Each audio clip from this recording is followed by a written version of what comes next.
Bail మీద వచ్చారు, పైకి పోతే ఏ పత్రాలతో వస్తారు?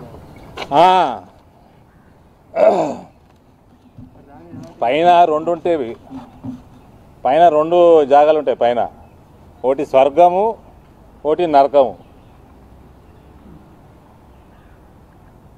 దాని మీద మహేందర్ రెడ్డి గారు ఏమంటారో మరి. ఇవాళ మహేందర్ రెడ్డికి చెప్తా ఉన్నా, ఏమయ్యా మహేందర్ రెడ్డి, మా నాయన నిన్ను చాలా పెద్ద ఎఫిషియెంట్ ఆఫీసర్ అంటుండే. మీ కేసీఆర్ మాట్లాడే భాష, టీఆర్ఎస్ వాళ్ళు పెట్టే పోస్టులు, వాళ్ళు బెదిరించుకుంటా భయపెట్టిద్దామని, నా డ్రైవర్ కూడా భయపడాడు, అది వేరే విషయము.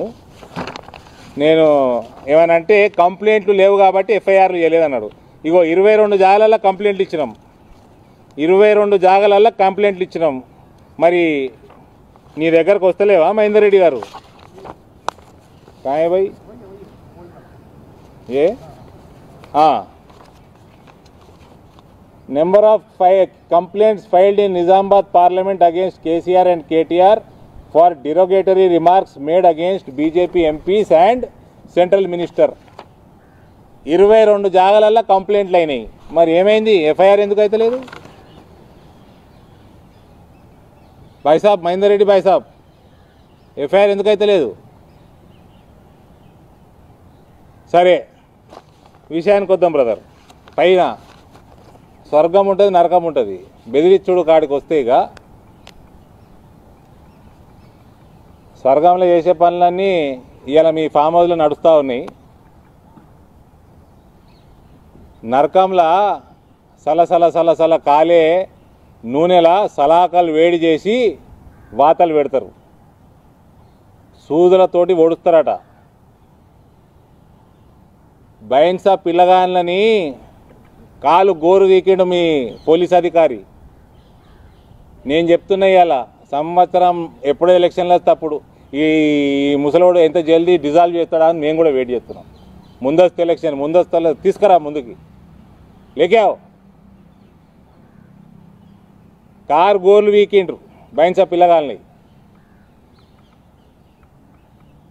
బిడ్డ, మేము ప్రభుత్వంలోకి వచ్చినాక ఆ పిల్లగాళ్ళల్లో ఎవరన్నా ఎలిజిబిలిటీ మేము నోటిఫికేషన్లు ఇస్తాం, మీ లెక్క తాయి పండం నోటిఫికేషన్లు ఇచ్చి ఆ బైన్సా పిల్లగాళ్ళు ఎవరన్నా ఇన్స్పెక్టర్ ఉద్యోగానికి ఎలిజిబిలిటీ ఉంటే డెఫినెట్గా వస్తుంది వాళ్ళకు ఉద్యోగం. ఆ పోలీసు వాని కింద ఈ కేటీఆర్ ఈయన పంపిస్తారు, నరకం చూపిస్తారు. ఈయన చేసిన అవినీతికి, అఘాయిత్యాలకి, యాంటీ సోషల్ యాక్టివిటీస్కి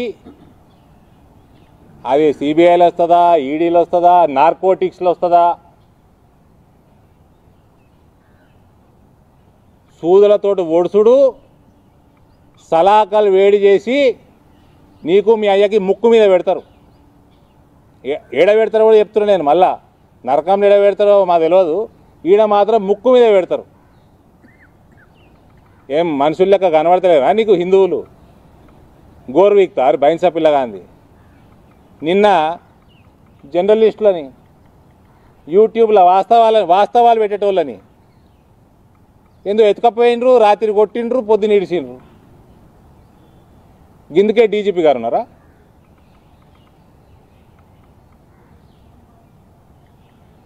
వాడి శోభ గారిని ఎక్స్ఎమ్మెల్యే అని చూసుడు లేదు, మహిళ అని చూసుడు లేడు, దళితురాలని చూసుడు లేదు. ఇష్టం ఉన్నట్టు వ్యవహారం.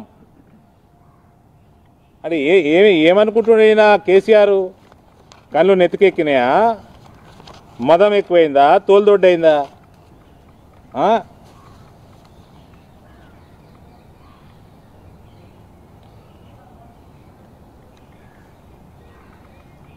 ఇంకా ఇంతకుముందు అన్నట్టు ఉద్యమంలో ఎవరైనా చనిపోతే 100 కిలోమీటర్లు పోతుండే. మరి వీళ్ళందరూ చనిపోయినరు, రైతులు చనిపోయినరు, అన్ఎంప్లాయిడ్ యూత్ చనిపోయినరు, ఎంప్లాయిడ్ గవర్నమెంట్ ఎంప్లాయీస్ చనిపోతున్నారు. కన్ఫ్యూజన్కి నీ దిక్కుమాల 370ను ఎవరినైనా వల్కరించిండా అండి?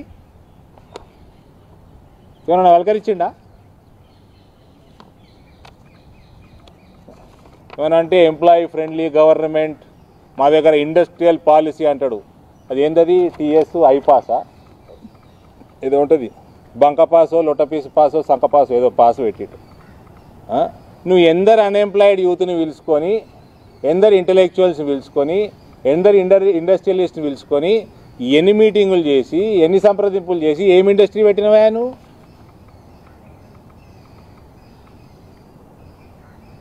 గదే ఐటీ సెక్టర్ని పట్టుకొని ఏలాడుతూ ఉంటాడు. ఐటీ సెక్టర్ నువ్వు అవసరం లేదని నాయన, నేను ఇంతకుముందు కూడా చెప్పిన, $1 స్క్వేర్ ఫీటు రెంట్ $30 దాటిందా వేరే జాగాలకు విక్తారు. గంతే. వేరే ఇన్ఫ్రాస్ట్రక్చర్ మన హైదరాబాద్ కంటే ఫాస్ట్గా పూనా పెరుగుతున్నది, వేరే జాగాలు మస్తు పెరుగుతుంది. నువ్వు తెచ్చింది ఏం లేదు, దానికి ఇవ్వడేం చేసేది లేదు. పెద్ద పట్టణాలల్లో రియల్ ఎస్టేట్ రేటు బట్టి వస్తారు పోతారు. నువ్వు తెచ్చిన ఇండస్ట్రీ ఏది, నువ్వు కల్పించిన ఉద్యోగాలు ఏవి?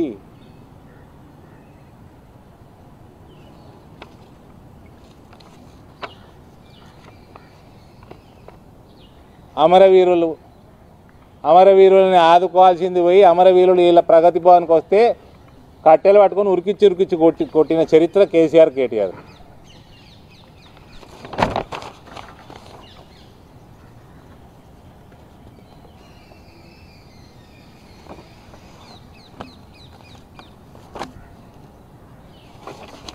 సో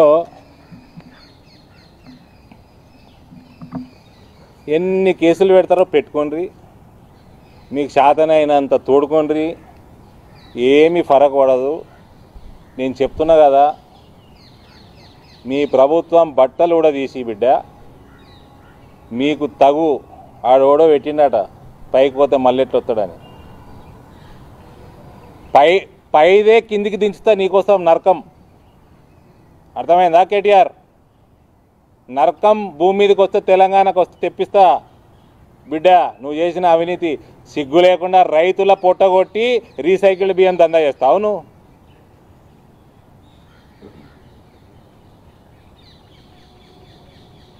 చెరుకు ఫ్యాక్టరీలు తెరువు. ఇక మీ అందరు మొగుళ్ళు ఆడున్నారు గల్ఫ్లో, ఎన్ఆర్ఐలు. ఇంకా వాళ్ళు దిగుతారు, ఎలక్షన్లు దగ్గర పడుతుంటే వాళ్ళు దిగుతారు. మీ అయ్యా కొడుకు కరెక్ట్ మొగుళ్ళు వాళ్ళే.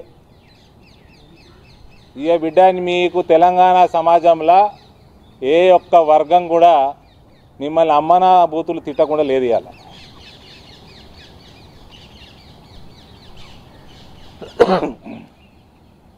ఆరు ముక్కలు చేస్తా అన్నాడు బండి సంజయ్ని. ఏమైంది మహేందర్ రెడ్డి? నన్ను నశం చేస్తా అన్నాడు. ఏమైంది మహేందర్ రెడ్డి? కిషన్ రెడ్డి గారిని ఏమన్నాడు? మహేందర్ రెడ్డికి వినవాళ్ళే. ఏమే ఈ ముఖ్యమంత్రి థర్డ్ రేటెడ్ ఫెలో.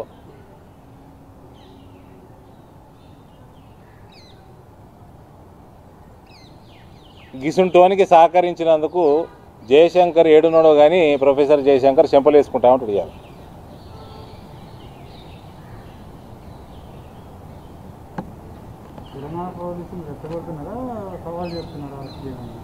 ఏంది?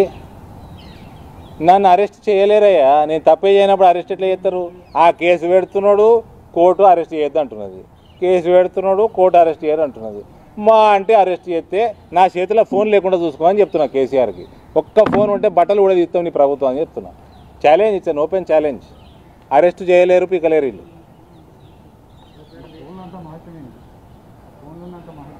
గన్ననే ఉంది మహత్యం, మరి దాంట్లోనే ఉంది మహత్యం. ఏది ముందస్తు నేను ఐఎమ్ ప్రేయింగ్ గాడ్, ఈ కేసీఆర్ ముందస్తు ఎన్నికలు పోయేటట్టు చెయ్యి. Earlier the better. ఈ పాపాత్ములతోటి Telangana will get rid of. ఒకటేనాటి వీళ్ళకి వీళ్ళట ఉద్యోగం చేసిరట, వీళ్ళు ఇంట్లో 5 ఉద్యోగాలు ఇచ్చుకుంటారట. ఈయనట 4 సార్లు గెలిస్తే మంత్రి అయితే తప్ప అన్నాడు. మరి నీ చెల్లి ఓడిపోయింది కదా, ఓడిపోయినోడికి ఉద్యోగమే, గెలిచినోడికి ఉద్యోగమే. అంతా నీ కుటుంబం కోసం నడిచిందా ఉద్యమం?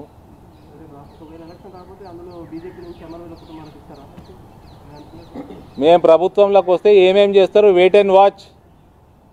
ద ట్రూ స్పిరిట్ మేము ఉన్నాం. ఏంటండి ఇలా వరిలా కరప్షన్ అరికట్టాం. పసుపు ధరలు కూడా ఒకప్పుడు 15,000 చూసిరు మా రైతులు.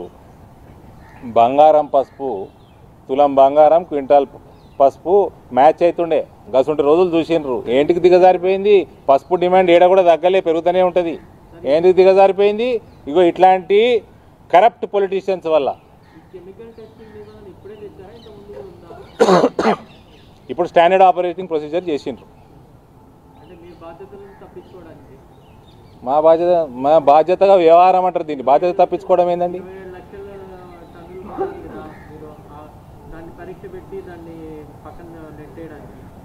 మీకు ఆర్ యూ ఫేవరింగ్ రీసైకిల్డ్ దందా? Are you favouring it? Are you favouring it? మేము ఏది కొనము, రీసైకిల్డ్ బియ్యం కొనము. వరి వండించింది కొంటాము. Are you favouring recycled business? This is transparent government. This is how we get transparency into governance. This is how we curtail corruption in governance. You should appreciate it, being a responsible journalist.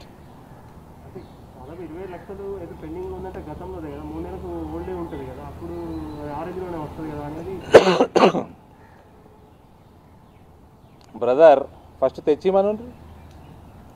5 నెలలు 6 నెలల దాకా ఉన్నది test. First తెచ్చిమనుండ్రి. లేనే లేవు పక్క రాష్ట్రాలకు వెళ్ళి కొనుక్కొచ్చి ఇచ్చుడు అన్నట్టు. ఏంటికే లేదు పోయిన సంవత్సరం, ఇంకా ఏంటికే లేదు. ఏడున్నాయి బియ్యం, ఏడున్నాయి? ఇవాళ ఇన్స్పెక్షన్ చేస్తే వడ్లు లేవు. మొన్న ప్రొక్యూర్ చేసింది 15 రోజుల కింద ప్రొక్యూర్ చేసింది రైస్ మిల్లర్ల దగ్గర వడ్లు లేవు. రండి నా జిల్లాకు రండి. వడ్లన్నీ అమ్మేసుకుంటారు 1600కి లేటెస్ట్ రైస్ మిల్స్ వాళ్ళకి. రీసైకిల్డ్ బియ్యం తెచ్చి అప్పయ్యేప్పుడు.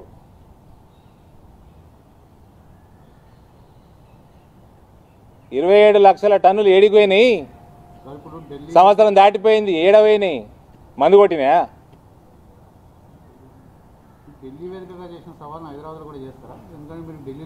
చేసి హైదరాబాద్లో ఇప్పుడు ఢిల్లీకి వచ్చిన మీ అందరు ముఖాలు చూడబుద్ది మీతో మాట్లాడుతున్నా. ఇలా కొత్తగా మాట్లాడింది ఏముంది? కొత్తగా వచ్చింది ఈ కెమికల్ టెస్టు. ఇలా ఆర్డర్ కొత్తగా వచ్చింది. మాకు సంతోషం అనిపించింది. రైతుకి ఆ పంట ఖరీఫా రబియా ఏ పంట అయితే పండిస్తుండో ఆ పంట వడ్లకి డిమాండ్ పెరుగుతుంది. రైతు వండించే, అమ్మే, పాయే, మళ్ళీ వండించే. ఈ 2 నెలల కింద రైస్ తీసుకొచ్చి రీసైకిల్ రైస్ తీసుకొచ్చి ఎఫ్సీఐ కప్ప చెప్తుంటే ఏమన్నమాట? కేంద్రం వడ్లు కొన్నదంటే నువ్వు ఇచ్చేది పాత బియ్యం, రీసైకిల్డ్ బియ్యం. రైతు లాభపడతలేడు, ఈ కల్వకుంట్లో లాభపడుతున్నారు. హాయ్ ఫ్రెండ్స్, మా టుడే టుమారో యూట్యూబ్ ఛానల్ చూస్తున్నందుకు చాలా థ్యాంక్స్. మరిన్ని లేటెస్ట్ వీడియోస్ కోసం వెంటనే సబ్స్క్రైబ్ చేయండి. అలాగే ఈ బెల్ ని కూడా రింగ్ చేసేయండి. మా నోటిఫికేషన్స్ అన్ని మీ మొబైల్లో వస్తాయి.